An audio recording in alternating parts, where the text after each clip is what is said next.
ഏലിയാവിൻ ദൈവമേ നീ എൻ്റെയും ദൈവം, ഏതു നാളിലും എൻ്റെ കൂടെ വന്നിടും. ക്ഷാമമേറിയാലും ക്ഷീണമേറിയാലും ക്ഷേമമായിട്ടെന്നെ എന്നും പോറ്റിടും ദൈവം. ക്ഷാമമേറിയാലും ക്ഷീണമേറിയാലും ക്ഷേമമായിട്ടെന്നെ എന്നും പോറ്റിടും ദൈവം. ഏലിയാവിൻ ദൈവമേ നീ എൻ്റെയും ദൈവം. വേഗം വരുന്ന നമ്മുടെ കർത്താവായ യേശുക്രിസ്തുവിൻ്റെ ധന്യനാമത്തിൽ എല്ലാവർക്കും സ്നേഹവന്ദനം. ഏലിയാവിനാൽ അഭിഷേകം ചെയ്യപ്പെട്ട എലീശയുടെ ശുശ്രൂഷയുമായി ബന്ധപ്പെടുത്തി ചില ചിന്തകൾ ഈ പ്രഭാതത്തിൽ പങ്കുവയ്ക്കാം. ഏലിയാവിൻ്റെ പിൻഗാമിയായി ശുശ്രൂഷ ചെയ്യുവാൻ നിയോഗം ലഭിച്ച എലീശ തൻ്റെ ശുശ്രൂഷയ്ക്കായി ഏലിയാവിലുള്ള ആത്മാവിൻ്റെ ഇരട്ടി പങ്കാണ് ചോദിക്കുന്നത്. ഒരു പ്രവാചകൻ എന്ന നിലയിൽ ഏലിയാവിന് ലഭിച്ച മഹത്വത്തിൻ്റെ ഇരട്ടിയല്ല, പദവിയുടെ ഇരട്ടിയല്ല, പ്രശസ്തിയുടെ ഇരട്ടിയല്ല, മറിച്ച് ദൈവം ഏലിയാവിൽ നിക്ഷേപിച്ചിരിക്കുന്ന ദൈവിക ചൈതന്യത്തിൻ്റെ ഇരട്ടി അവകാശമാണ് എലീശ ചോദിച്ചത്. ഇസ്രായേലിൻ്റെ പിന്തുടർച്ച അവകാശ നിയമം അനുസരിച്ച് ആദ്യജാതന് മാത്രമേ ഇരട്ടി അവകാശം ലഭിക്കുള്ളൂ. എന്തുകൊണ്ടെന്നാൽ ആദ്യജാതൻ പിതാവിൻ്റെ ശക്തിയുടെയും സത്തയുടെയും ആദ്യ അടയാളം ആണ്. First sign of his father's strength. ആവർത്തനം 21:17. എലീശയ്ക്ക് പിന്തുടർച്ച അവകാശം വേണ്ട. പിന്നെയോ ഏലിയാവിൽ വ്യാപരിച്ച ദൈവശക്തിയുടെയും മഹത്വത്തിൻ്റെയും ഇരട്ടി മാത്രം മതി. ശലോമോന് ഗിബിയോനിൽ വെച്ച് പ്രത്യക്ഷനായ യഹോവ വേണ്ടുന്ന വരം ചോദിച്ചുകൊള്ളുക എന്ന് ശലോമോനോട് പറയുമ്പോൾ തനിക്ക് ധനം വേണ്ട, പദവി വേണ്ട, പിന്നെയോ ഗുണവും ദോഷവും തിരിച്ചറിഞ്ഞ് ജനത്തിന് ന്യായപാലനം ചെയ്യുവാൻ വിവേകമുള്ള ഹൃദയം വേണം. നാം ആയിരുന്നുവെങ്കിലോ പദവി വേണം, സമ്പത്ത് വേണം, സ്ഥാനം വേണം, അതൊക്കെയല്ലേ ചോദിക്കുന്നത്. പിതാക്കന്മാർ ഉയർത്തിപ്പിടിച്ച മൂല്യങ്ങളുടെയും ദൈവാവബോധത്തിൻ്റെയും ഇരട്ടി അവകാശം ചോദിക്കുവാൻ നമുക്ക് കഴിയണം. എലീശ ആഗ്രഹിച്ചത് അതാണ്. എന്നാൽ അത് അവകാശമാക്കുന്നത് പ്രയാസമേറിയ ഒന്നാണ്. എങ്കിലും ആഗ്രഹിക്കുന്നവർക്ക് ലഭിക്കും. എലീശ ഇരട്ടിപ്പങ്ക് അവകാശമാക്കുവാൻ അവസാനം വരെ ഏലിയാവിനോട് കൂടെ നടന്നു. യേശുവോട് ചേർന്ന് നിൽപ്പാനും അവനോട് കൂടെ നടക്കുവാനും നാം തയ്യാറാകുമെങ്കിൽ നമുക്ക് ഇരട്ടി ചൈതന്യം നേടുവാൻ കഴിയും. അവസാന നിമിഷം വരെ ഏലിയാവിനോട് കൂടെ നടക്കുകയും ഏലിയാവിൻ്റെ എടുത്തുകൊള്ളപ്പെടൽ കാണുകയും ചെയ്ത എലീശ തൻ്റെ മേൽ വ്യാപരിച്ച ആത്മാവിൻ്റെ ശക്തി ആദ്യം തിരിച്ചറിഞ്ഞില്ല. എന്നാൽ ഏലിയാവിൽ നിന്ന് വീണ പുതപ്പെടുത്ത് യോർദാനിലെ വെള്ളത്തെ അടിച്ചുകൊണ്ട് എലീശ ഒരു ചോദ്യം ചോദിച്ചു: ഏലിയാവിൻ്റെ ദൈവം എവിടെ? അതിൻ്റെ പ്രത്യുത്തരമായി യോർദാൻ നദി രണ്ടായി പിരിഞ്ഞു. ഇതുവരെയും തനിക്ക് താങ്ങും തണലുമായി ഏലിയാവ് ഉണ്ടായിരുന്നു.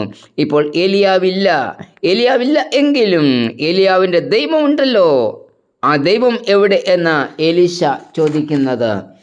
ഏലിയാവിൻ്റെ ദൈവം തന്നോട് കൂടെ ഉണ്ട് എന്നതിൻ്റെ തെളിവായിരുന്നു യോർദാൻ്റെ വിഭജനം. ഈ തിരിച്ചറിവ്, ദൈവം കൂടെ ഉണ്ടെന്നുള്ള തിരിച്ചറിവ് എലീശയെ തുടർന്ന് മുൻപോട്ട് നയിച്ചു. തൻ്റെ യജമാനൻ തന്നിൽ നിന്ന് മാറ്റപ്പെട്ടുവെങ്കിലും ഒരിക്കലും വിട്ടുമാറാത്ത ദൈവം കൂടെയുണ്ടെന്നുള്ള തിരിച്ചറിവ് ഈ നമുക്കും ഈ ദൈവമല്ലേ ആവശ്യമായിരിക്കുന്നത്. എല്ലാവരും മാറിപ്പോയാലും മരണത്തെ ജയിച്ച് ഉയർത്തെഴുന്നേറ്റ നമ്മളുടെ കർത്താവ് കൂടെ ഉണ്ടെന്നുള്ള വിശ്വാസം. എല്ലാരും പാരിൽ കൈവിട്ടാലും എന്നെ കരുതുന്ന കർത്താവു നീ എന്നേശുവേ. ഉയർത്തെഴുന്നേറ്റ കർത്താവ് ശിഷ്യന്മാരോട് പറഞ്ഞത്, ഞാനോ ലോകാവസാനത്തോളം എല്ലാ നാളും നിങ്ങളോട് കൂടി ഉണ്ട്. മത്തായി 28:20. കർത്താവ് കൂടെ ഉണ്ടെങ്കിൽ എന്തിനാ ഭയപ്പെടുന്നത്? കർത്താവ് കൂടെയുണ്ടെന്നുള്ള തിരിച്ചറിവാണ് അഗ്നിയിൽ എറിയപ്പെടുന്നതിന് മുൻപ് 3 യഹൂദന്മാരുടെ സാക്ഷ്യം. ആ തിരിച്ചറിവോടുകൂടി അവർ പറഞ്ഞു, ഞങ്ങളുടെ ദൈവം അഗ്നികുണ്ഡത്തിൽ നിന്ന് ഞങ്ങളെ രക്ഷിക്കും. അഗ്നിയിലെറിയപ്പെട്ട അവരോടൊപ്പം അഗ്നിയിലേക്ക് കർത്താവ് ഇറങ്ങിച്ചെന്നു. ഓരോ നിമിഷവും കർത്താവ് കൂടെയുണ്ടെന്നുള്ള തിരിച്ചറിവ് നമ്മിലുണ്ടാവണം. നമ്മുടെ പിതാക്കന്മാരെ നടത്തിയ, ഇന്നും പ്രവർത്തിച്ചു കൊണ്ടിരിക്കുന്ന ദൈവം എല്ലാ സാഹചര്യങ്ങളിലും നമ്മെ നടത്തുവാൻ കൂടെയുണ്ടെന്നുള്ള തിരിച്ചറിവ് എത്ര ഭാഗ്യകരമായ അനുഭവമാണ്. ഈ തിരിച്ചറിവ് നമ്മിലുണ്ടാകുമ്പോഴാണ് കർത്താവിന് വേണ്ടി അധികം പ്രവർത്തിപ്പാൻ നമുക്ക് കഴിയുന്നത്. കർത്താവ് കൂടെയുണ്ടെന്നുള്ള തിരിച്ചറിവ് ഉണ്ടായ എലീശ ജനങ്ങളുടെ ഇടയിൽ ജീവിച്ച് അനാഥരെയും ദരിദ്രരെയും സംരക്ഷിച്ചു. വിധവമാർ മുതൽ വിദേശ രാജാക്കന്മാർ വരെ എലീശയെ ബഹുമാനിച്ചു. കുഷ്ഠരോഗിയായ നയമാനെ സൗഖ്യമാക്കിയതും വിധവയുടെ ഭരണിയിലെ എണ്ണ വർദ്ധിപ്പിച്ചതും എലീശയുടെ സംരക്ഷണത്തിനായി അഗ്നിമയമായ രഥങ്ങളും കുതിരകളും അണിനിരുന്നതും എല്ലാം ഈ തിരിച്ചറിവിൽ കൂടി എലീശയ്ക്കുണ്ടായ അനുഗ്രഹങ്ങളാണ്. എലീശയിൽ കൂടി അനേകർ ജീവിക്കുന്ന ദൈവത്തിൻ്റെ മഹത്വം ദർശിച്ചു. എലീശയിൽ കൂടി അനേകർ ജീവിക്കുന്ന ദൈവത്തെ കണ്ടതുപോലെ നമ്മിലൂടെയും ജീവിക്കുന്ന ദൈവത്തെ അനേകർ കണ്ടെത്തണം. എലിയാവിൽ വ്യാപരിച്ച ദൈവശക്തി നമ്മിലും വ്യാപരിക്കുമ്പോൾ മാത്രമേ അതിന് കഴിയൂ.